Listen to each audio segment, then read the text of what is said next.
Sí, esta construcción de accesibilidad es todo un aprendizaje, porque yo en lo particular profesional vengo de una tradición donde, bueno, cuando había un material grabado en las escuelas para niños, adolescentes y jóvenes con discapacidad auditiva, lo común era todos los docentes, el televisor, se veía el video, se paraba el video, un maestro hacía la interpretación, la traducción, se volvía a seguir con el video y así, con lo cual, bueno, llevaba tiempo, pero era una condición de accesibilidad más precaria.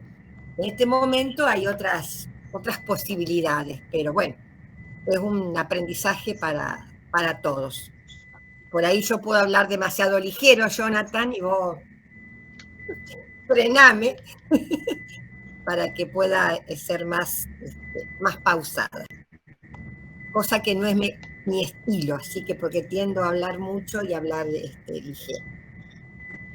Bueno, esta actividad que empieza hoy tiene dos momentos. Un primer momento, y por eso pusimos taller de exposición, porque la que va a hablar básicamente voy a ser yo. Les voy a pedir que intervengan, que formulen preguntas, que manifiesten acuerdos o desacuerdos. Pero digamos, como la responsabilidad discursiva me va a tocar a mí. Porque la intención es justamente de poder mirar justamente el interior de los cuadernos que aparecieron el año pasado. El segundo taller o el segundo encuentro, que va a ser más o menos en 15 días, y del que podrán participar ustedes o algún otro colega de la institución que ustedes designen en su lugar, ahí como que se va a invertir. La pelota se las voy a dar a ustedes, en un sentido más deportivo. Porque ustedes van a tener que traer alguna propuesta o alguna pregunta o alguna duda o algún argumento de adhesión o un contraargumento. Y la idea es, en esta magia que nos permite estar con gente de Rafaela y al mismo tiempo con gente de Venado Tuerto, esta magia que nos permite esta conexión, con los límites que también tiene, nos va a dar esa posibilidad, la posibilidad de interactuar, de dialogar mutuamente.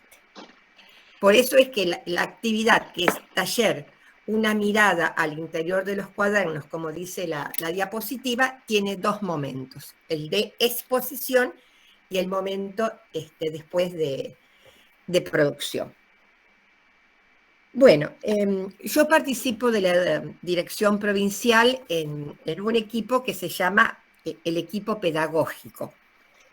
Y parte de ese equipo pedagógico en el que estoy puntualmente, Silvita, estamos muy volvé a pedir abocados en a lo que el chat llamamos la que apaguen por favor construcción la de un cámara y los saber micrófonos. didáctico.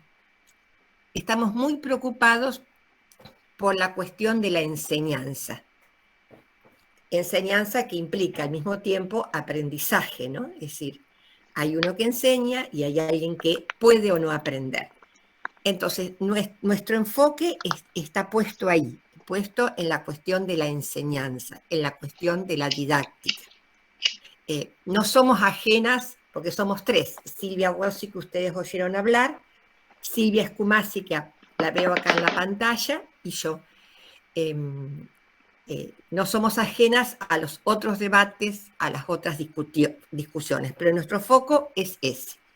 Nuestra meta es la construcción de un saber didáctico que posibilite, y eso sí es la utopía fundante y compartida con todos, con todas, con ustedes desde hace años, que es esta utopía, este ideal, este horizonte, como lo quieran llamar, de poder hacer de la escuela un lugar para todos y todas.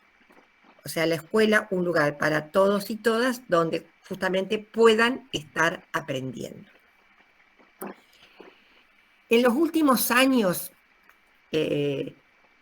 nosotros como educación especial, y en eso lo incluyo incluyo a todos ustedes, tuvimos una fuerte interpelación, una fuerte demanda, que es, o a partir de la ley nacional y la obligatoriedad de la escuela secundaria.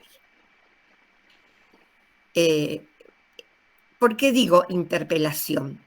Porque, bueno, nosotros no teníamos históricamente la preocupación por la secundaria, excepto las escuelas para niños, jóvenes y adolescentes con discapacidad sensorial. Porque las personas con ceguera o las personas con discapacidad auditiva sí accedían a la escuela secundaria.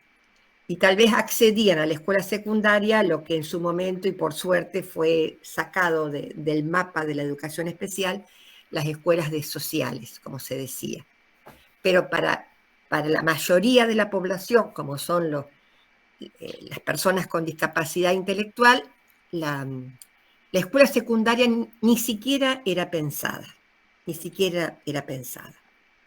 Entonces, la ley nacional, que fue del 2006, cuánta agua pasó, pero bueno, nos interpela porque los chicos tienen el derecho, tienen la obligación, la palabra que ustedes quieren usar. Y entonces, muchas veces nos vamos encontrando con marcadas dificultades. Bueno, ¿por qué la escuela secundaria, y ahí viene la fundamentación del trabajo nuestro? ¿Por qué la escuela secundaria nos interpela? Yo creo que porque nosotros trabajamos mucho y durante años en torno a un concepto, a una categoría que es la categoría de adaptación curricular, que es una categoría interesante. Yo para nada la voy a desautorizar, ni la voy a criticar, ni voy a decir esto no va más, todo lo contrario. Yo trato de ubicar en el momento histórico cuándo fue que surgió los dos términos de esa ecuación, ¿no? Porque adaptación curricular iba cabalgando sobre el concepto de niño, niña o adolescente con necesidad educativa especial. Y es un concepto que nos viene de esa famosa conferencia de Salamanca en 1990, donde se genera un hecho político. Salamanca habla, legitima, pone en el tapete el derecho a cursar la escolaridad, dice, en los mismos tiempos o en los mismos términos que los otros chicos de su edad cronológica. Sería dicho en criollo el derecho de ir a la escuela como va el vecino, como va el chico de la otra cuadra. Esa declaración de Salamanca es una declaración política fuerte, que después tuvo su implicancia en el campo educativo, pero empieza siendo una declaración política.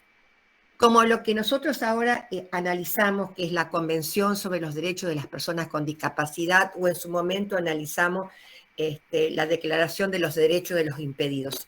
Se va dando esta constante, son declaraciones políticas que después entran en el campo educativo. Y eso tal vez explica por qué a veces pasan tantos años antes de que a nivel del sistema educativo las cosas funcionen. Bueno, Salamanca, con ese concepto de adaptación, nos abrió un panorama a la integración, hoy hablamos de inclusión, pero nos abrió una gran puerta, nos abrió una posibilidad. Lo mismo que el hablar de necesidad educativa especial, ¿no? Pero ¿qué pasó en estos 30 años de Salamanca? Y esto lo digo con toda responsabilidad y respeto. Las palabras fueron perdiendo parte de su contenido, fueron vaciándose de sentido. Entonces, las adaptaciones, que incluso llegaron a funcionar como una marca registrada, ¿no? Porque uno iba a una escuela común y ¿qué nos decían? Ah, ustedes son de la escuela especial, ustedes son las que saben hacer las adaptaciones. Ay, qué suerte que vinieron, porque de adaptaciones nosotros no sabemos nada y ustedes son las especialistas de adaptaciones. Bueno, yo creo que con el tiempo, en 30 años, las adaptaciones se fueron convirtiendo en ciertos formatos. Entonces, si era un texto para leer, la adaptación era hacer una versión del texto, o achicar el texto, o cambiar el texto, pasando una palabra por otra supuestamente más simple, más fácil, lo que sea. Entonces, por un lado, pasó eso. Por otro lado, aparecieron clásicos, como unir con flecha, una columna, otra columna, unir con flecha, poner verdadero o falso, que al final terminaba siendo como una cuestión de azar, ¿no? Poner verdadero o falso, o completar con palabras. Entonces, fueron convirtiéndose en un formato que en su momento funcionó, pero que ahora, en el momento de pensar en la escuela secundaria, ese formato fue llevando a que muchos contenidos se fueran perdiendo, no se fueran dando, se fueran sacando. Entonces, cuando hay que pensar en una trayectoria continua y completa para la secundaria, digamos, la base, los puntos de partida, los pivotes, como quieran llamarle, están vacíos. Entonces, es por eso que nosotros empezamos a plantearlo, veníamos pensando, y ahora les cuento la otra parte de la historia, que el punto de partida para armar una trayectoria educativa no debería ser partir de la actividad, sino que debería ser partir del contenido. Entonces, frente a la pregunta, ¿cómo lo hago? Partir de la pregunta, ¿qué es lo que tengo que enseñar? Para que después, a partir del qué, pueda salir el cómo, el cuándo, con qué materiales y con qué recursos. Bueno, nosotros veníamos pensando esto tranquilamente hasta que nos pasó lo que le pasó al mundo entero, la pandemia, ¿no? Y una pandemia en la que hubo que de golpe inaugurar nuevos dispositivos, hubo que manejar la angustia propia para poder ayudar al otro a manejar su angustia, donde la escuela tuvo que empezar a encontrar otros formatos, otros modos, y todo lo que ustedes vivieron tal vez con mayor profundidad por estar en el territorio mismo, y que lo que sí recuperan algo de lo del año pasado producido es lo que apareció en las jornadas institucionales que ustedes hicieron el año pasado, donde todo esto fue surgiendo. Entonces, ahí, en medio de la pandemia, aparecen los cuadernos, ¿no? Los cuadernos como una decisión política, más allá de nuestra propia decisión, y donde la intención de hacer los cuadernos era la intención de producir un material que desde una perspectiva más provincial fuera como, tuviera un sentido de igualación, en el sentido de que era un material que podía o debía, porque no siempre la dualidad coincide con el ideal, que podía llegar a todos y que de esa manera circula. Entonces aparecieron los cuadernos y apareció la demanda de educación especial de estar en los cuadernos. Y ahí fue donde nosotros tomamos una decisión. La decisión fue, no queremos estar en los cuadernos, al final del cuaderno, en un apartado que diga aportes, ¿no? Si bien en un cuaderno quedamos al final, pero bueno, esa ya es una historia de entre casa. Como principio general, no queríamos estar en los cuadernos al final, no queríamos estar con un mero aporte y no queríamos decir cosas que siempre dijimos y que también el maestro común, el docente común sabe. No queríamos decir, es cuestión de tiempo, es cuestión de más material concreto, es cuestión de desagregar las actividades, es cuestión No, dijimos que no. Nosotros dijimos, queremos participar de los cuadernos desde el interior mismo de los cuadernos. Por eso usamos la palabra desde la entraña misma del cuaderno. Es decir, participar desde la construcción. En algunos cuadernos nos fue más fácil, porque cada cuaderno tenía su propio equipo de trabajo, y en otros cuadernos nos fue un poco más complicado. Perdón, vamos a hacer el cambio de intérprete, por favor. Bueno. ¿Sigo? Bueno, entonces, si yo analizo la línea de los cuadernos, hay como dos momentos bien definidos y que tienen que ver con el cuaderno 1 y con el cuaderno 2. En el cuaderno 1, digamos como que nos metimos donde pudimos. Por eso ustedes van a ver que en uno aparecemos en determinada página y determinado día, y en otro en otra página y otro día, y en otro quedamos al final.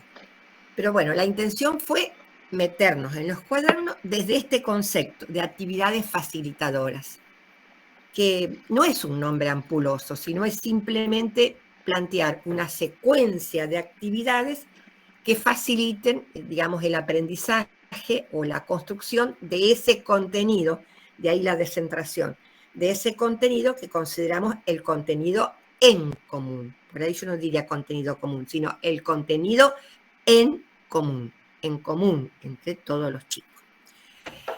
En el segundo cuaderno ya pudimos decir, no, vamos a trabajar en todos los cuadernos siguiendo un eje transversal, y que decidimos que fuera lo que, bueno, los NAP llaman las habilidades estratégicas lectoras, y que los maestros en la práctica cotidiana decimos la comprensión lectora.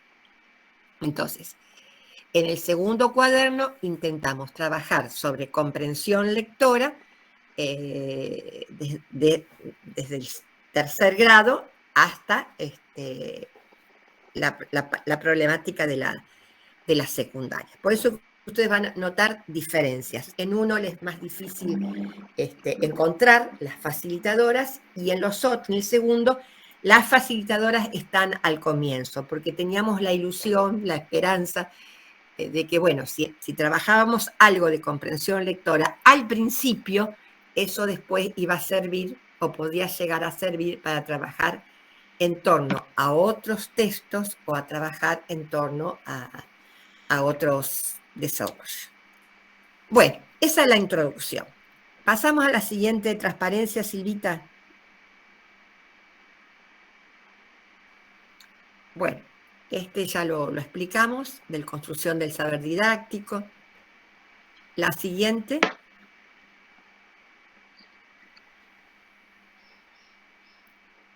Bueno, lo que tratamos de dar un sentido más contextual a las teorías. Ustedes, si van rastreando lo que nosotros vamos diciendo y lo que escribimos en el blog, van encontrando autores que son clásicos, y que la expertez de todas ustedes, o de todos ustedes, porque no sé si hay otro docente varón, lo ayuda a encontrar.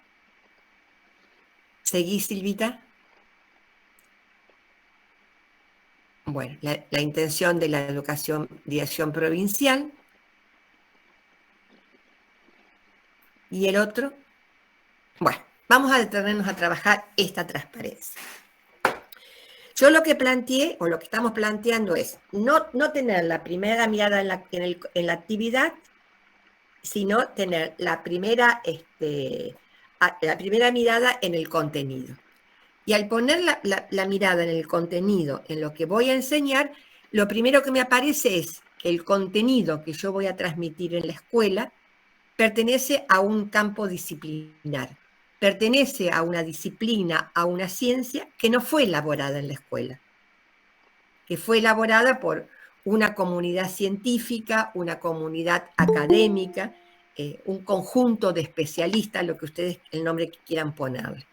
Entonces pertenece a... Y acá ya empezamos a encontrar algunas dificultades al momento de la enseñanza, porque ese saber disciplinar no está construido, mejor dicho, está construido desde un pensamiento abstracto, está construido, si seguimos la lógica piagetiana, desde un pensamiento formal.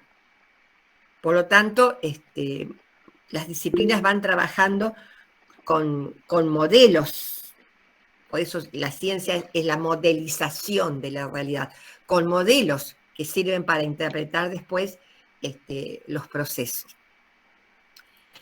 ¿Por qué digo la primera dificultad ya va a aparecer? Porque nosotros en nuestro trabajo cotidiano trabajamos con niños, niñas, adolescentes, jóvenes, que algunos sí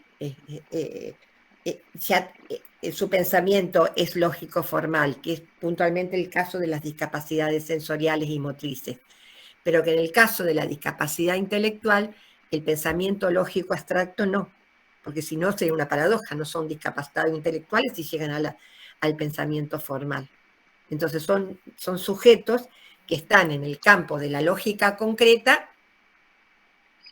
y muchos en el campo del pensamiento intuitivo y muchos en el campo del pensamiento prelógico. Entonces ahí hay como un primer desafío como docente, ¿no? Una lógica, una disciplina construida por la comunidad científica de determinada lógica y tiene que ser enseñada a quien no está en esa estructura de pensamiento. Eso lo vamos a ir retomando, pero es necesario dejarlo planteado desde entrada. Esa disciplina que la comunidad científica arma no está desorganizada, sino que forma parte de un mapa conceptual, forma parte de una red, forma parte de una trama. Los contenidos se van interrelacionando y relacionando. Y muchas veces, yo diría que en la mayoría de las situaciones, como docentes no accedemos a ese mapa conceptual científico ni a ese campo disciplinar pleno, porque nosotros trabajamos con una selección que no hicimos nosotros, que se hizo a partir de decisiones de política educativa. Cuando a un maestro le dice, mira, es el diseño de nación, tenés que trabajar con esto, o este es el diseño de la provincia, tenés que trabajar con esto, o la provincia dice para este nivel que tenemos que trabajar con esto, ya ahí hay una primera selección. Ya entre lo que la ciencia ha producido y lo que el docente tiene que trabajar, ya hay una primera selección.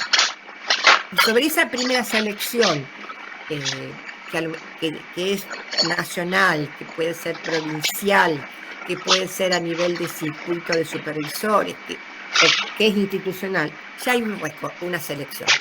Hay algo de todo aquello que quedó fuera. Y hay algo que se dijo como imperativo, como cuestión de derecho, esto hay que trabajar. Y después yo como docente sobre esa selección hago a su vez otra cosa, hago otro recorte. Porque digo, no, con mis chicos esto sí, con mis chicos esto voy a esperar, con mis chicos voy a alterar el orden, entre comillas, de la disciplina. Entonces, digamos, entre la ciencia pura, que estaría acá, y la ciencia del aula, que sería acá, los dos extremos de esta primera línea de la transparencia, hay una gran diferencia. Lo que yo no puedo, cuando estoy en el campo del recorte, que soy consciente, es lo que los autores llaman, tengo que tener los autores llaman la observancia epistemológica o el cuidado epistemológico. Yo tengo que ser muy cuidadosa de lo que yo en mi recorte hago, digo, no entre en contradicción con lo que la ciencia dice. Yo doy un ejemplo muy, muy simple, porque los ejemplos que yo doy son los ejemplos que yo he vivido y sigo viviendo, ¿no? Pero en una oportunidad un maestro se esforzaba, porque yo no puedo poner en duda la voluntad del maestro, se esforzaba por explicar lo que es el músculo y lo que es el hueso. Un niño que estaba estudiando justamente eso, cuerpo humano, estructura ósea, hoy se habla de sistema, bueno. Y entonces en un momento, como parecía que el pequeño mucho no le podía entender, ella le dijo, el hueso es lo que está dentro del músculo. Y no, el hueso no está adentro del músculo. El músculo protege, cuida al hueso, pero no está dentro.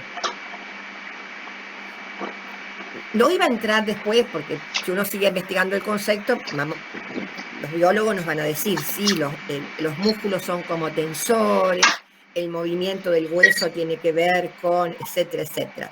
Bueno, puede decir lo que sea, pero el hueso no está dentro del músculo. Protege, cuida. Pero ella en la desesperación dijo que estaba dentro. Como en el momento porque me tocó vivir lo de, digamos, el SIDA. Y entonces en la desesperación la maestra, para tratar de que el niño tuviera prácticas de cuidado, le dijo que el SIDA era una enfermedad de la sangre. No, no es. No le podía explicar que es una autoinmune y demás, porque eso se explica solo desde la química. Lo que sí le podía decir que se puede transmitir por sangre, pero no que el SIDA está en la sangre. ¿Se entiende esto? Entonces, a veces, en el afán de explicar lo que la lógica infantil no puede comprender, se producen tergiversaciones. Entonces, los autores, los que hacen más epistemología, dicen, es necesario que queden ciertos vacíos epistemológicos. Después, en otro momento, ya se completará esa información o no se completará. Porque, bueno, mucha gente, si yo salgo a la calle y le pregunto a un vecino qué es electromagnetismo, capaz que el vecino me mira y me dice que me está preguntando esta vecina. Y no me puede explicar lo que es una onda electromagnética. Pero, sin embargo, bueno, las palabras circulan, forman parte del contexto social. La necesidad de cada uno hará que la profundice o no, pero no necesariamente todas las palabras tienen que estar perfectamente entendidas para que la vida en la comunidad pueda ir sucediendo. Entonces, entre el campo disciplinar y el recorte con el que yo trabajo, esta cuestión de la observancia, ¿no? No decir cuestiones o cosas que después sean contradictorias. Porque también cuando yo digo eso, como que ya cierro la posibilidad de conocer, porque ya está la respuesta. Y en realidad la respuesta a lo mejor no estaba allí. Como decía Oscar Aguilera, que a lo mejor ustedes conocieron en los conversatorios del año pasado. Oscar, cuando él se especializó en ciencias naturales, ¿no? Y él dice como crítica, pero en buen sentido, ¿no? En la escuela primaria, ciencias naturales es un cuestionario. Pregunta, respuesta, pregunta, respuesta, pregunta, respuesta.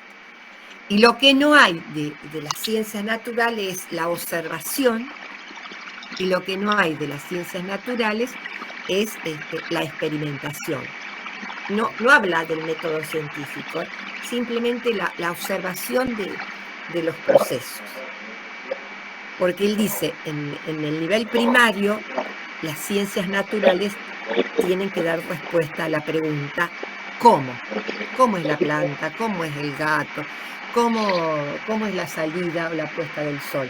En cambio, las preguntas del por qué el sol sale,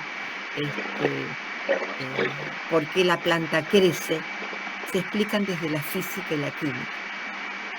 Y esas preguntas son las preguntas de la secundaria. Entonces ahí es el juego, ¿no? Y si me permiten otro ejemplo, yo siempre digo como caballito de batalla, cuando los maestros tienen que enseñar lo que es el sistema digestivo, el aparato digestivo. Mientras la cosa tiene que ver con el alimento externo y con lo que pasa en la boca, todo funciona bien.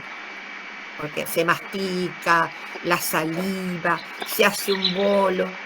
Es decir, se explica desde la física, porque es estructuración, es desarmado, es una cuestión mecánica. La física mecánica explica eso. Pero bueno, lo podemos explicar. Ahora, cuando trago el bolo digestivo, y ahí no lo puedo explicar, en primaria. Porque se produce una transformación, se produce un metabolismo, hay una separación de los componentes, entran a jugar los jugos gástricos, entra a jugar la vesícula, todo eso va transformando y después se va a producir la cuestión de los excrementos y se va a dar la eliminación. Pero eso yo no lo puedo explicar en el nivel primario. ¿Cómo lo explico? Bueno, volvemos a lo del vacío o la duda. lo explica la química, y en última instancia tendré que decirle, hay una transformación. ¿Y qué es transformación, señor? Y mira, cuando estés en la secundaria, en una materia que se llama química, lo vas a entender. O a lo mejor no lo entienden toda la vida, pero sabe que ahí pasó algo y que lo que él comió no es automáticamente lo mismo que eliminó. Y que tampoco, si se pincha el dedo, va a salir el pedacito de pan por el dedo. Que hay todo un proceso que, bueno, en este momento no se puede explicar, pero queda abierta la posibilidad de que en otro momento la pueda explicar. Bueno, cada campo disciplinar tiene su modo de producción. Así como Oscar dice, no se puede enseñar ciencias por cuestionario, también tenemos que decir que cada ciencia investiga de una manera particular. Ciencias naturales, biología, física, bueno, algunas investigan desde la investigación, el método científico, y otras, como física, también puede investigar desde la teoría pura o la abstracción pura. Einstein dice que nunca en su vida hizo una prueba física. Siempre se manejó en el plano de las ecuaciones y el plano de las grandes construcciones abstractas de signos y signos. En cambio, las ciencias sociales trabajan desde otro tipo de investigación, que es la consulta de documentos, los testimonios, las encuestas, los registros pictóricos como las imágenes, digamos, las pinturas, en este momento más la fotografía. Entonces, cada ciencia tiene un modo de producción. Y como tiene un modo de producción, también tiene un modo de comunicación. Diría Oscar en esos conversatorios, el lobo de la Caperucita no es ni bueno ni malo. El lobo de la Caperucita es un carnívoro. Tiene que matar para poder comer.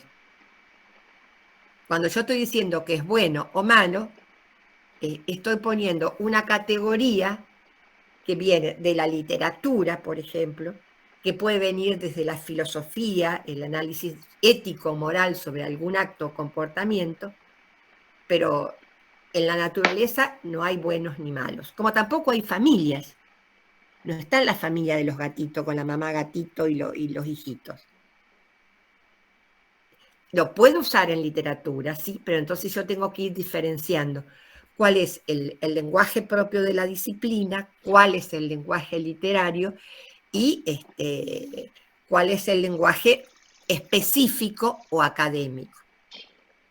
Y yo, cuando estoy trabajando en este recorte que planteé acá, también estoy haciendo una alfabetización científica, porque al dar la palabra justa en el momento justo, más allá de lo que alcance a comprender, más allá de lo que alcancen a comprender, estoy avanzando en esa alfabetización científica. Y acá me acuerdo de un texto, fíjense, más vale, es de Helen Keller, así que es un texto muy, muy antiguo, ¿no? Porque en su momento, cuando Helen Keller escribe, el planteo en relación a la educación de ciegos era que todo tiene que ser tocado, palpado, táctilmente registrado, kinestésicamente ubicado. Y ella en un texto dice, ¿por qué ustedes, los videntes y los oyentes, no me dejan usar las palabras que ustedes usan? Fíjense qué fuerte, ¿no? Yo no puedo ver todo ni puedo escuchar todo, pero tampoco lo pueden ver todos ustedes y tampoco ustedes pueden escuchar todo. Eso, pero ¿por qué no me dejan usar las palabras? Y es fuerte esa reflexión, ¿no? Porque si una palabra como nevada, la cumbre nevada, y bueno, yo a la palabra cumbre nevada le puedo dar una connotación que tal vez no sea la misma que le da a algunos de ustedes. Bueno, esta alfabetización científica tiene que ver justamente con que yo en la escuela estoy trabajando alfabetización científica. Después discutiremos el nivel. así como lo discutimos cuando hablamos de la alfabetización en relación a la lectoescritura o a las matemáticas. Será un nivel inicial, un nivel más intensivo, un nivel ya más de metacon, no importa, pero yo tengo que permitir que las palabras circulen, que las palabras estén. Es como ese papá que me decía, su niña está en séptimo ahora, y él me decía, yo no sé qué pasa por su cabecita, no sé qué pasa por su cabecita, pero lo que sí nosotros vemos... Perdón, vamos a hacer el cambio de intérprete. Bueno, de paso me van Perdón, marcando la hora. ¿Ya está? Sí, ya está, Estela. 2:20. Entonces este papá me decía, ahora nosotros podemos ir a las reuniones familiares, porque no sabemos si ella entiende, pero está atenta, cuando habla uno lo mira, cuando habla el otro lo mira. En cambio antes iba, venía, subía, bajaba. No sabemos lo que entiende, pero está. O como ese otro niño, cuando apareció la bandera huipala de los pueblos originarios, y en la casa preguntaron, ¿y esa bandera qué es? Él dijo, bandera indios. Está bien, no dijo pueblos originarios, que es la denominación más respetuosa, pero él pudo decir que esa bandera era el símbolo de comunidades originarias. Entonces, ¿hasta dónde llega? Y bueno, eso no lo sabemos. Entonces, todo contenido tiene un campo disciplinar, un modo de producción, un modo de comunicación y ahora esto que es lo importante, un campo de aplicación. Nosotros, un saber científico nos surge de, a ver, sí, ¿cómo lo digo?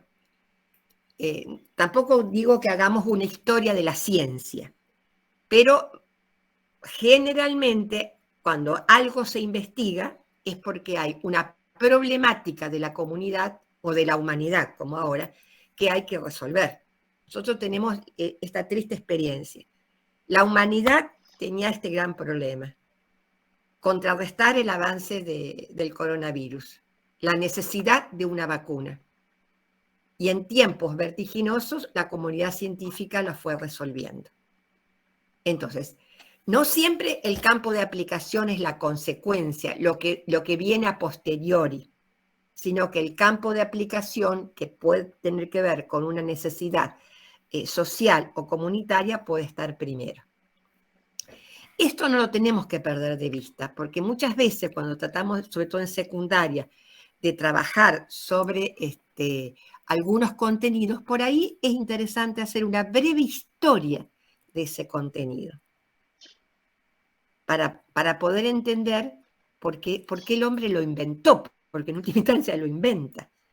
Entonces, si yo recupero la historia de los pueblos andinos, cuando tenían que meter sus animales dentro de los corrales, y entonces inventaron el quiput, ¿no es cierto? Cada 10 una bolita, un nudo, para cada otro 10 otro nudo, otro 10 otro nudo, y entonces en vez de contar una llamita, 2, 3, contaban los nudos, sabiendo que cada nudo equivalía a 10, puede ayudar a entender, digamos, el sistema de numeración. Pero más allá de ese contexto que tiene que ver con el origen o la historia del contenido, el contenido tiene un campo de aplicación, acá dice social, inmediato, que no siempre es lo doméstico. Nosotros en nuestras prácticas siempre decimos, yo quiero que aprenda esto para que le sirva para la vida. Pero por ahí la vida es lo doméstico. Y a veces yo tengo que tomar un contenido que le sirva para su vida en lo doméstico y abrirlo un poco más. Y a veces, y ahora le voy a dar un ejemplo, tener en cuenta el contexto de aplicación ayuda a hacer ese recorte de contenidos. Y le voy a dar un ejemplo de un niño de séptimo grado. Un pequeño, no pequeño porque es un puber ya, en séptimo grado, que tenía que aprender exponente. Entonces, él había aprendido que si tenía la base 2 y el exponente 3, tenía que escribir 3 veces 2. Por lo tanto, 2 al cubo es 2 por 2, 4, por 2, 8. Y si tenía la base 3 y el exponente 2, tenía que poner 2 veces 3, 3 por 3, eso le daba 9, y ahí resolvía, y todos contentos porque manejaba potencia y exponente. Eso no sirve. Eso es un automatismo. Que tiene que dar potencia, sí, lo que podemos discutir si va a dar radicación, pero potencia sí. Pero si yo voy al contexto inmediato, ¿dónde en la vida cotidiana, en la vida social, en la vida comunitaria aparece esto de potencia y exponente? Y aparecen las medidas de superficie.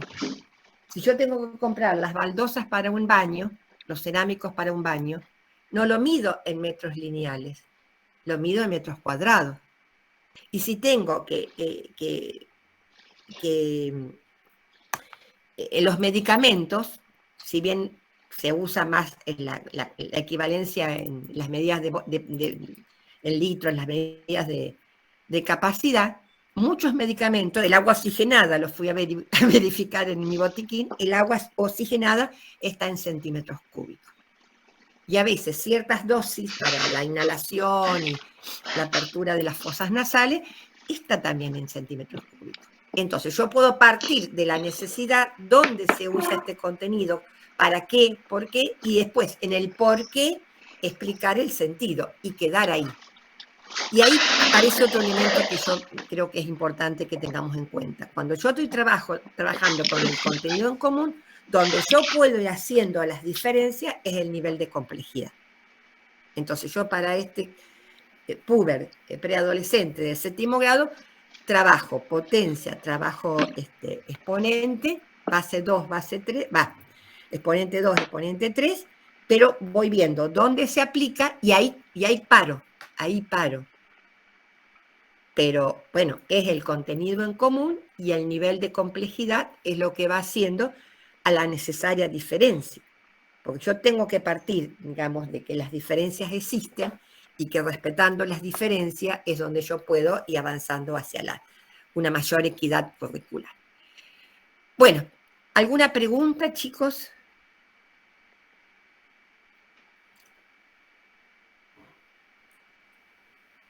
Si no, pasamos a la otra transparencia, diapositiva. Bueno, nosotros en nuestro trabajo y lo que pusimos en el blog, vamos usando mucho la palabra epistemología, ¿no? Recordaremos de nuestra secundaria, incluso o desde el profesorado mismo, que la epistemología tiene que ver con la reflexión, por ser una parte de la filosofía, sobre el acto de conocer. Después con Piaget aprendimos que había una epistemología genética, cuando a lo mejor, no sé, la formación, los años, hablábamos del empirismo y racionalismo, también hablábamos de una epistemología racionalista, una epistemología empirista. Es decir, la epistemología es justamente esa reflexión sobre el acto de conocer. Entonces, yo trato de ir definiendo la tarea didáctica, que sería nuestra tarea docente, cómo mediar o hacer de andamiaje entre la epistemología de la disciplina y la epistemología del aprendiente, llámese niño, joven, adolescente. Yo ahí, entre lo que viene del campo de la disciplina y lo que viene del campo del sujeto, yo tengo que, la palabra que ustedes quieran, según sigan a Usubel o sigan a Brunner o quien quiera, tengo que andamiar, tengo que mediar, tengo que sostener, bueno, la palabra que quiera. La epistemología de la disciplina tiene en parte que ver con lo que veníamos charlando antes, ¿no? Esta disciplina como campo.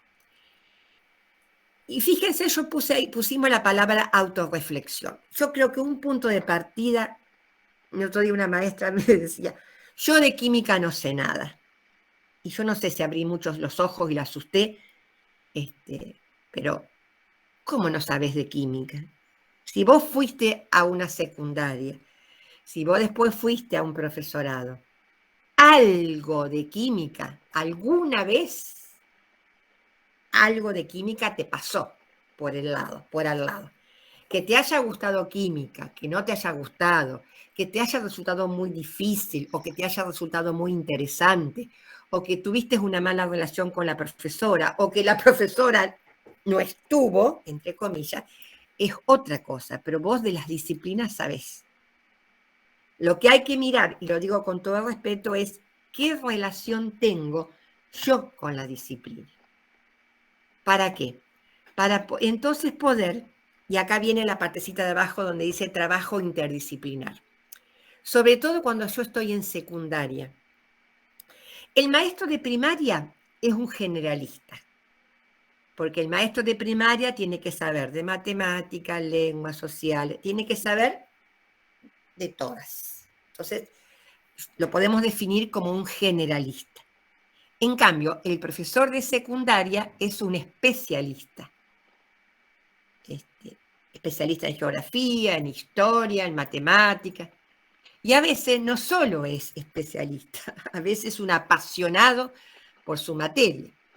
Y a veces de tan apasionado considera que su materia es la única, la importante. Bueno, eso es una fortaleza. Porque entonces yo, que no me gustó química para nada en la secundaria y que, como dirían los chicos en el lenguaje más antiguo, zafé con química, puedo ir a hablar con el profesor y decirle, bueno, yo de química tengo solo lo que pasé en la secundaria. Y poder hacerle preguntas a este profesor. ¿Preguntas en relación a qué? En relación a ese recorte que marcaba en la transparencia anterior. Bueno, ¿cuáles son los contenidos que usted o vos, según la confianza, consideres que hay que dar? ¿Cuáles son los que se podrían suprimir? ¿Qué contenidos podrían esperar? Y pedirle al profesor, ¿cuál es tu mapa conceptual? ¿Cuál es tu red de contenidos? Para poder entonces armar lo que me toca a mí, esa segunda selección, ese recorte donde decir esto lo voy a dar o esto no lo voy a dar. Entonces ahí yo voy registrando mucho que si yo parto de la base de que para el profesor de secundaria la inclusión educativa es algo nuevo, es un desafío nuevo, y que a muchos colegas de educación especial les cuesta en el buen sentido trabajar con el profesor de secundaria. Pero yo creo que una puerta es esta, es trabajar desde el saber del otro para poder armar ese diseño. Porque esa lógica de la disciplina él la maneja bien. Y acá nosotros tenemos un caballito de batalla que nos puede resultar muy útil y que es esa famosa resolución 311, ¿no? Porque la resolución 311 del Consejo Federal dice que se pueden incorporar o añadir contenidos no dados. Entonces yo puedo, en esta propuesta, vuelvo a química, de cuarto año, y que tengo que trabajar estructura atómica, pero no tiene ni idea de lo que es materia, puedo incluir el concepto de materia. Que si lo voy rastreando, el concepto de materia apareció en tercero, apareció en segundo, y debió aparecer en séptimo grado. Pero a lo mejor no apareció. A lo mejor en sexto, séptimo, no apareció materia. Y entonces, ¿cómo hago ahora en cuarto para entender átomo? Y bueno, incluyo materia. Por eso es que yo digo que también al trabajar con el profesor y que él me pueda ir diciendo, está la posibilidad de dar lo que no se dio. Porque acá me vuelvo de nuevo a este paralelo que yo hago entre la diferencia entre partir del contenido y partir de las actividades. Una vez que yo investigo el contenido, les puedo asegurar que las actividades salen solas. Una vez que yo investigué el contenido, y en el contenido que yo investigo hay muchas cosas que tal vez después no use, que sea como un contenido descartado, entre comillas. Después tendríamos que discutir si ese contenido descartado no puede quedar institucionalmente como un archivo, como una caja de herramientas para otros trabajos. Pero digo, cuando yo abajo parto del contenido, ahí se abre todo el panorama. Y le voy a dar otro ejemplo. Hay un contenido de 5º grado que es leyenda, en la primaria común. Y hay un contenido de 2º año de literatura que es la diferencia entre mito y leyenda. Entonces, fíjense, yo el otro día veía una maestra integradora que había hecho una adaptación, tenía que trabajar la leyenda e hizo la adaptación de la leyenda de la yerba mate. Como dijo Beatriz Brica en el Ateneo, las actividades no son ni buenas ni malas, depende de cómo yo las organizo, cómo las ordeno, cuál es el sentido. Bueno, esta maestra había trabajado leyenda, había buscado una serie de imágenes, entonces después de leer la leyenda, el cuento con las imágenes, había separado las imágenes, le había pedido que las ordenara y le había pedido que volviera a contar la leyenda. Incluso había dicho, si no podés escribirla, grabala. O sea, se apoyó en todo esto. Pero ahí quedó. Cuando yo con un espíritu más crítico miro la actividad, digo, ay, esta chica se está perdiendo oportunidades. La primera oportunidad que se pierde es que el cuento, la leyenda que ella elige, las imágenes, eran todos niños. Y los protagonistas de las leyendas no son niños. A lo sumo son adolescentes o son jóvenes. Yo no sé cuál era el promedio de vida de los pueblos originarios, pero una de las características de las leyendas era que los protagonistas, si bien son dioses que se pueden encarnar, se encarnan en hombres y mujeres iguales a los hombres y mujeres de la comunidad. Entonces ahí ya, esa era una oportunidad perdida. La leyenda tiene otra particularidad. Se da en un espacio geográfico determinado, que es el propio de la comunidad. Por eso que nosotros en literatura vemos leyendas andinas, leyendas guaraníes, leyendas sureñas, según la región geográfica en la que estén. Y el tiempo de la leyenda es un tiempo también sucesivo. Yací estaba en el cielo, se encarnó, pasó lo que pasó y volvió. Y después vuelve. Pero el tiempo de la leyenda es un tiempo continuo. Y lo que trata la leyenda es de explicar el origen del animal, en este caso el origen de la planta de yerba mate, en otro caso es explicar el origen, no sé, de la vida, de los valores y demás. Entonces se perdió oportunidad, porque quedó nada más que en la secuencia temporal del relato. En 2º año no tiene que trabajar leyenda, le piden la diferencia entre leyenda y mito. En el mito no hay personajes humanos, sino que son dioses, semidioses o son héroes. El espacio del mito no es el espacio del lugar en que vivo. Y el tiempo del mito es un tiempo en simultáneo. Entonces, cuando esta niño llega a 2º año, va a encontrarse con muchas dificultades, porque primero va a tener que aprender bien las características de la leyenda.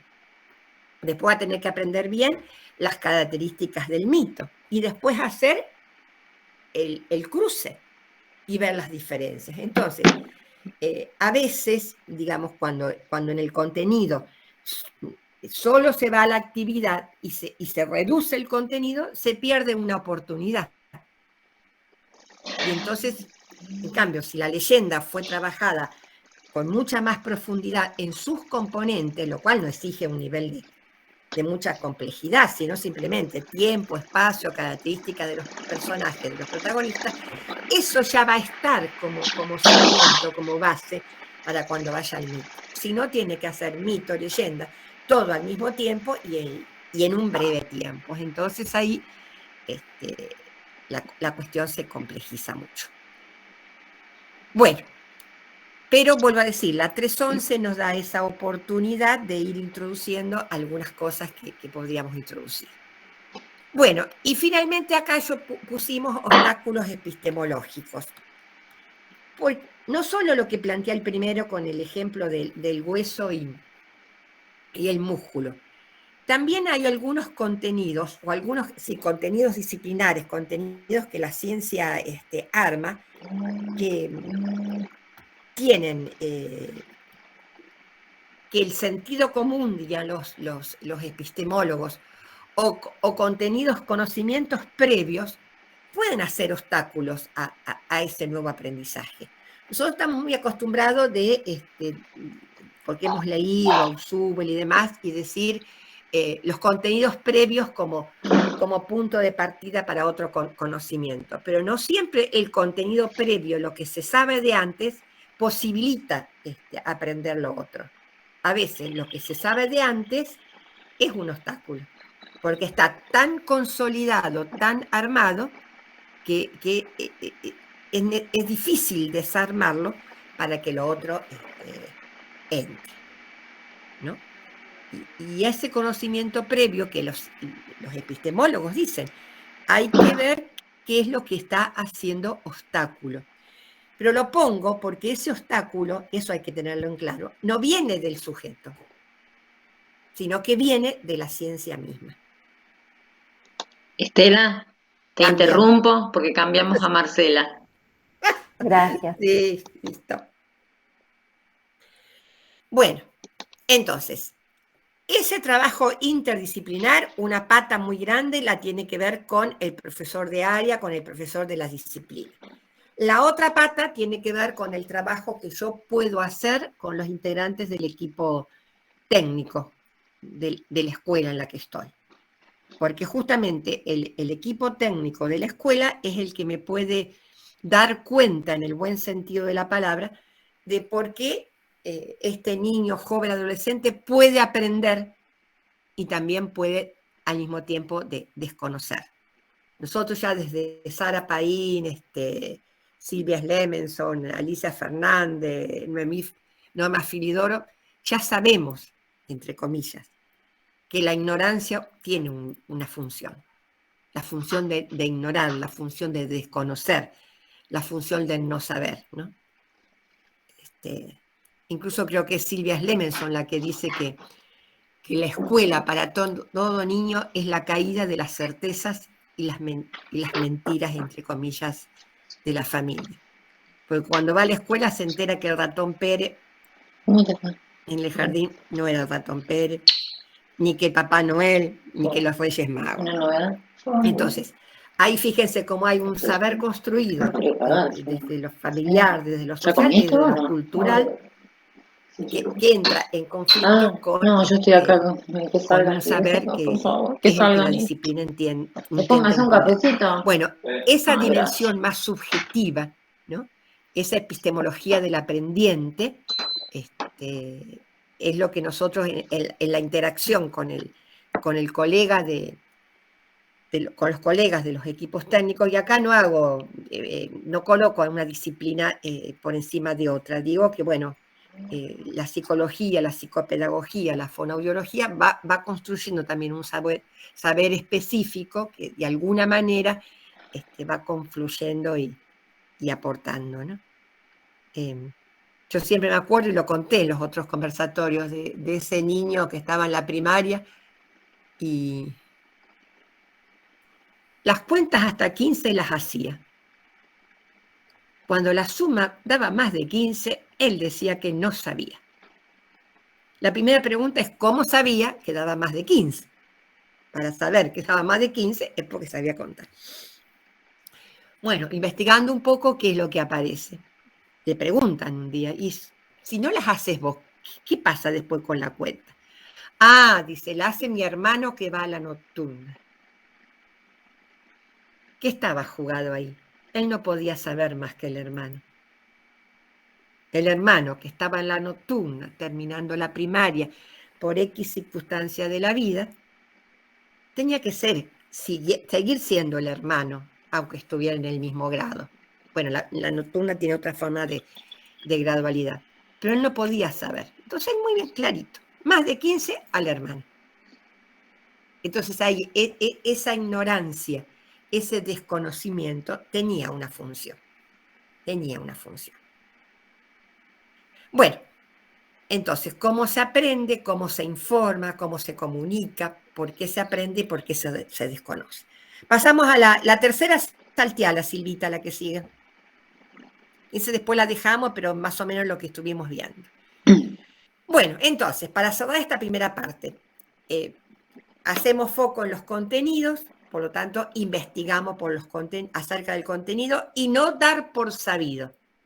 No. Es como esa maestra de quinto que dice, ¿cómo le voy a enseñar decimales si no sabe sumar, no sabe multiplicar los enteros?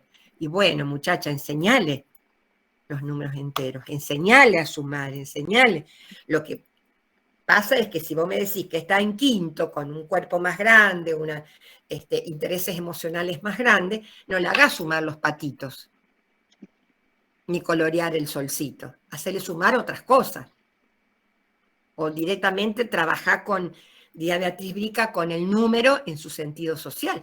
Pero si no sabe sumar, no sabe multiplicar, alguien le tiene que enseñar. Y eso no importa cuándo se dé. Esto lo vamos a retomar después cuando veamos algunas actividades en esa famosa comprensión lectora, ¿no?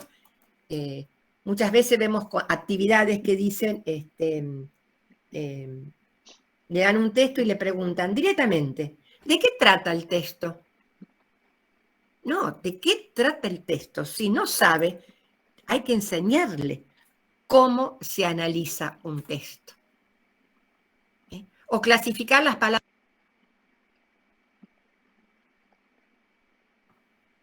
en sustantivo, adjetivo. Pero tiene claro lo que es sustantivo y adjetivo primero, para poder clasificarla. Bueno, entonces, no dar por sabido y lo que no se sabe, enseñarlo. Pero enseñarlo siempre desde una perspectiva más ligada a la edad que es a la que está viviendo, para que el contenido no quede prendido a una imagen infantilizada, a una eterna niñez. Y eso nosotros en educación especial lo sabemos mucho y muy bien. A veces, frente a dinámicas sociales, familiares que lo ubican en ese lugar de dependencia, nosotros con el conejito y la mariposa reforzamos esa infantilización. Que no sume maripositas, que tome el folleto de un supermercado o la propaganda de una revista y que trabaje con los productos de perfumería, que trabaje con las ofertas de calzado, de vestimenta o de ropa interior misma, ¿no? Pero que tenga que le podamos devolver una mirada un poco más adulta. Bueno, historizar, contextualizar el contenido, ya lo dijimos, lo de la aplicabilidad, también lo dijimos, y abrir a contenidos previos y anticipar a nuevos. Eso también es importante, porque a veces yo puedo estar dando un contenido y puedo ahí dejar como picando, que eso va a tener que ver con algo que después le van a enseñar o le va a mostrar, ¿no? Es decir, justamente sería lo opuesto a achicar, sería justamente el poder abrir y entrar en otras cuestiones. Bueno, pasemos a la siguiente.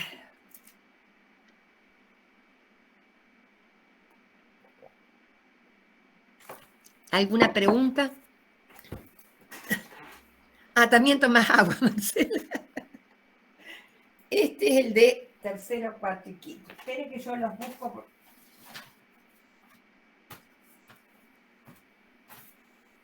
Acá. Tengo en la...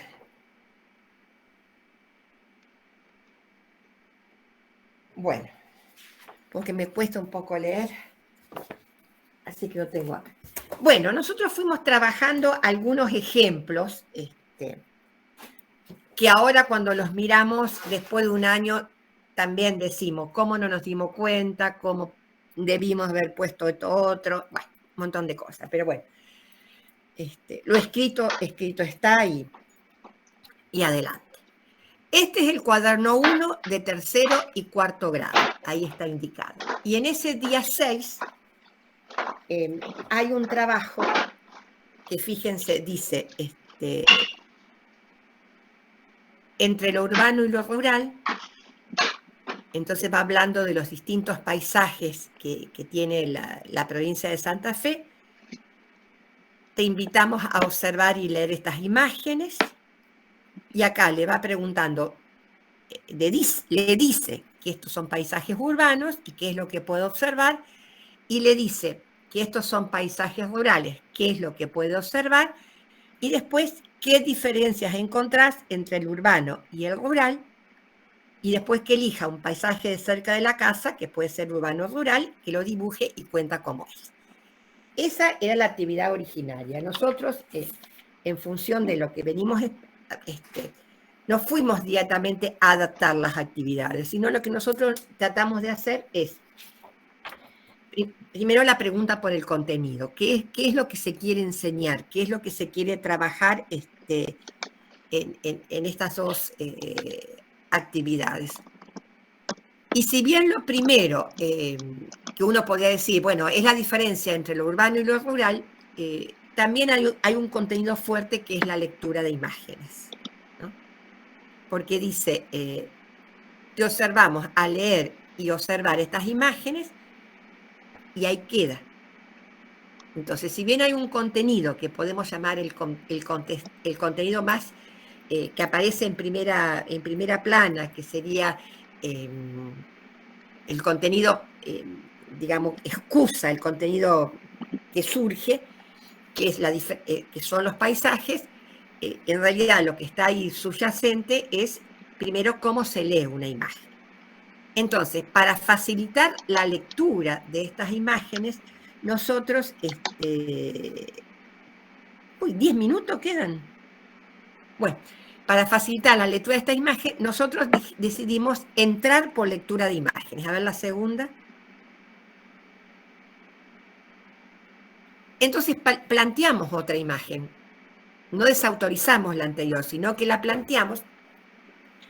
Y lo que propusimos es que fuera nombrando las cosas que aparecían en la imagen, pero le fuimos dando las categorías. Entonces le fuimos diciendo que mirara la línea de la costa y qué separaba esa línea, que mirara las plantas y las formas, que mirara los árboles, que mirara el cielo, que mirara la construcción que está atrás del cielo, de la línea, que después hiciera una lista, que pidiera que se la escribe, que hiciera una lista, y que al lado de esa lista fuera haciendo la imagen de cada una de las partes. O sea, les dimos pautas para mirar la imagen, para que justamente este todo, que es la imagen visual, pueda ser descompuesto en partes, desmembrado, desmenuzado, y después, entre esas partes, bueno, poder volver al todo o hacer otro todo. Y lo que fuimos introduciendo, ¿por qué si partió de una imagen, escribe la palabra y vuelve a la imagen?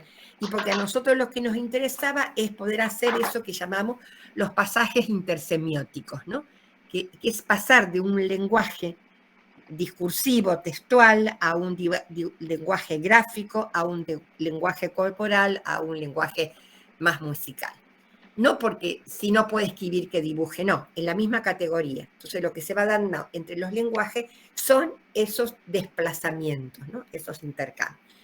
Entonces, después de esto, puede volver a aplicar la misma estrategia de conocimiento con el paisaje urbano, las mismas estrategias de conocimiento con el paisaje rural, y después sí establecer las comparaciones y las diferencias. Y siempre la comparación, o generalmente partimos de lo que es parecido para poder después encontrar lo que es las diferencias. Bueno, pasamos a la otra actividad facilitadora, Silvia. Bueno, acá fue la misma dinámica. Esta es una obra del pintor Raúl Domínguez, que es un pintor rosarino, casualmente de donde nosotros vivimos. Y acá pasó algo interesante. El contexto, porque nosotros siempre decimos contextuar, la referencia a quién es Raúl Domínguez, dónde nació, por qué se lo llama el pintor de las islas, etcétera, etcétera, la habíamos sugerido nosotros en las facilitadoras. Pero bueno, los compañeros de edición o los colegas de edición vieron que era un aporte interesante y lo pusieron acá. Nosotros como facilitadoras, que también son previas para poder volver, porque acá lo que le pide es que ubique seres imaginarios, que los describa y arme un relato. Entonces, el contenido sí, es la obra de Domínguez como contenido, digamos, excusa. Pero a nosotros nos pareció que lo que estaba jugado era el concepto de seres imaginarios. Y un ser imaginario no es cualquier ser. El ser imaginario es un concepto que introduce Borges en la literatura. Y él dice que los seres imaginarios son aquellos seres que la imaginación ha transformado en extraño. Nosotros entonces le facilitamos ese concepto, que un ser imaginario es un ser extraño. Y a partir de que es un ser, pero que es extraño, es cuando le pudimos pedir que armen, que piensen, que imaginen seres extraños y que le inventen nombres. Y cuando en la parte final le pide en la común que escribe un relato, nosotros en el relato le dijimos dónde fue, con quién se encontró ese ser extraño, qué problemas tuvo, porque si era un ser extraño algo sucedió, qué problema tuvo y cómo lo resolvió. Pero si nosotros no hubiéramos partido del contenido de Domínguez, los seres extraños, los seres imaginarios, y esa investigación en torno a Borges y Margarita Guerrero, tal vez nunca le vamos a decir que ese concepto es de Borges, pero el concepto de Borges nos lleva a definirlo como un ser extraño. Bueno, pasamos a la otra. Vamos en los 5 minutos que nos quedan. Bueno, esta es una actividad de 5º, 6º y 7º grado. Entonces también, ¿cuál es el contenido? Aparentemente era un televisor que se vendía y que tenía que ver, bueno, los costos de ese televisor según se pagaran en más cuotas, menos cuotas y demás. Y como el televisor se mide en pulgadas, había otro contenido que tenía que ver con qué era la pulgada, o qué es, porque la pulgada es, si bien un sistema de medición muy antiguo, se sigue usando, y los colegas que trabajan en formación integral lo saben muy bien, porque la pulgada la usa el carpintero, la usa el ferretero, la usa el plomero, la usa el gasista. Hay muchas cosas que se miden en pulgadas. Y a su vez la cinta de medir, hay algunas que tienen el doble sistema. De un lado está el sistema métrico decimal y en el reverso está el sistema de pulgadas. Entonces nosotros dejamos momentáneamente, priorizamos el tema de pulgada y el tema de mediciones y entonces planteamos una serie de actividades facilitadoras que tienen que ver con ese otro principio que nosotros veníamos diciendo, que es el principio de la contextualización. ¿Para qué se usa? Y entonces, bueno, te dijimos que investigara. ¿Para qué la usa el carpintero, el ferretero y demás? Le explicamos, porque no lo explicó la originaria, y tenemos que explicarla, que cuando se dice un televisor de tantas pulgadas, lo que se está midiendo es la diagonal. Entonces le enseñamos, entre comillas, como contenido nuevo, fíjense, ampliatorio, cómo se mide el sistema de pulgadas. Y después, bueno, le hicimos medir el largo de la cama, la altura de la mesa, el borrador de la escuela, para que pueda ir viendo la funcionalidad o el uso de esa medición. Bueno, 5 minutos más. Seguimos, Silvita. No, esta la vamos a decir porque tiene que ver con la otra. Bueno, acá había ya el cuaderno 2, en el cuaderno de 4º, 5º y 6º había un texto. Nosotros planteamos que yo un texto lo puedo adaptar, lo puedo achicar, le puedo cambiar las palabras, pero lo que tengo que tener en cuenta es que cuando yo hago todo eso, no estoy trabajando sobre el texto, estoy trabajando sobre una versión del texto, es otro texto. Entonces no digo que no se puede, lo que digo es que es una versión. Entonces tengo que tenerlo claro. Nosotros acá le voy a plantear lo que hicimos. Eran dos comunidades originarias, la de los pueblos Toba, que nosotros le pusimos Com, porque nos traicionó el inconsciente, porque acá en Rosario se habla mucho de la comunidad Com, no de la comunidad Toba. Entonces le pusimos Com. Y la mujer Chañá. Entonces, para trabajar la comprensión lectora, nosotros directamente le dijimos las palabras claves, las palabras importantes, las palabras significativas de este texto son estas: mujer chañá, cacique, con, exigimos, enemigo, porque no tuvimos miedo en dárselas, en decirle lo importante está acá, buscar, porque lo importante es cuando, una vez que yo se lo doy, ver qué hago con eso, ver cómo entonces esa palabra juega dentro del texto, cuáles son las palabras con las cuales se va conectando, con las cuales se va relacionando, y después puedo seguir indefinidamente, porque puedo reemplazar esa palabra por otra, puedo cambiar la palabra vecina por otra, puedo hacer muchas cosas que después vamos a ver ahora en los NAT, pero vuelvo a esto, si no le enseñamos a buscar, en una primera instancia se la damos para ver cómo opera. Y después siempre cerrando con esto de los pasajes intersemióticos. Bueno, Hacemos el cambio. un diálogo. Un diálogo entre la mujer chañá y el guerrero Com. Bueno, pasamos a la otra, Silvita, por la hora.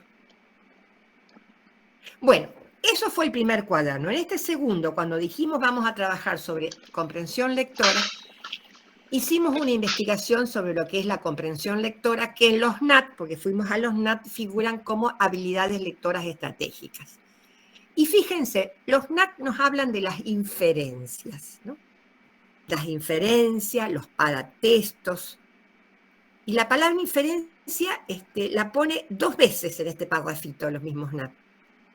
¿Qué quiere decir inferir?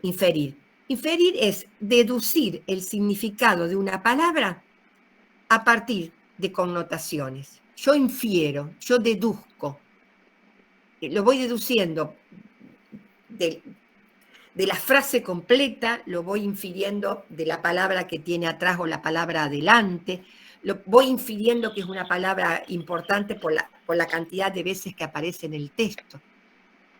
Y fíjense que nosotros no estamos muy acostumbrados a trabajar con inferencias, con deducciones simples. Bueno, la palabra que puede ser muy difícil, pero la palabra es envidioso. Y bueno, ¿cómo infiero que alguien es envidioso? Y a lo mejor porque tengo que trabajar primero la palabra envidia. Entonces la inferencia, que a lo mejor está desvalorizada por ser un conocimiento más intuitivo, más a priori, más espontáneo, más artesanal, bueno, los NAT lo marcan. Como también marcan la siguiente, a ver, Silvita.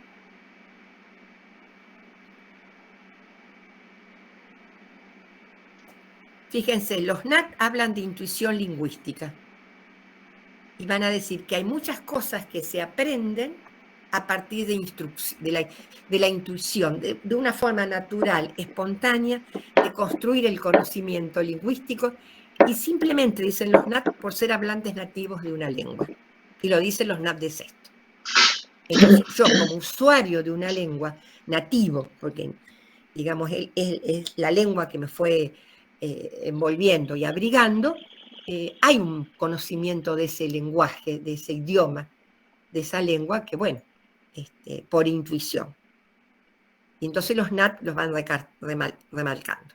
Entonces, pasar a la siguiente y ya vamos cerrando.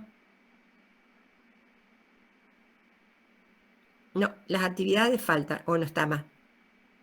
Ahí me perdí. Seguí.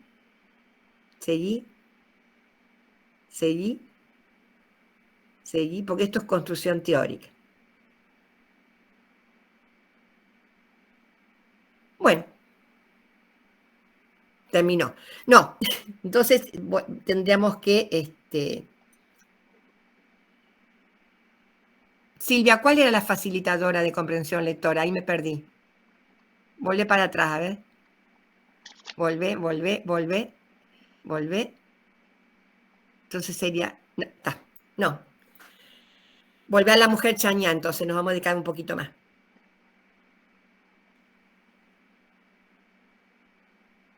No, con. La que sigue. La que sigue. Ahí está. Quedamos en esto. Bueno, entonces, pensé que había otros ejemplos, porque no nos quedamos con esto. Entonces, digamos, trabajar con la intuición, trabajar con la inferencia, trabajar con el conocimiento a priori, trabajar con los desplazamientos semióticos, habilitar a la ayuda. Nosotros también permanentemente después fuimos poniendo que alguien te lea, que alguien te escriba, que alguien te haga de soporte. No es colocarlo al otro en una condición de no autonomía, sino que es simplemente priorizar los objetivos. Yo me acuerdo de una oportunidad de un niño con retardo afásico. No me gustan las categorías diagnósticas ni me gusta hablar de patología. Pero bueno, desde fonoaudiología se decía que había un retardo afásico. Entonces, él no podía, me acuerdo que la consulta tenía que ver con la comprensión de los problemas en matemáticas. Y yo ahí simplemente dije, si él tiene, ¿cuál es el objetivo que tenemos que priorizar? ¿Que lea el problema o que lo resuelva? Un niño con retardo afásico. Bueno, tenemos que priorizar que resuelva el problema. Entonces, que alguien se lo lea. Porque si yo uno la comprensión matemática con la comprensión lectora, estoy juntando dos dificultades. Y mi intención era la comprensión del lenguaje matemático. Entonces el otro se lo facilita. En este caso, ¿no es cierto?, donde, digamos, encontrar las palabras clave, ver cómo funcionan.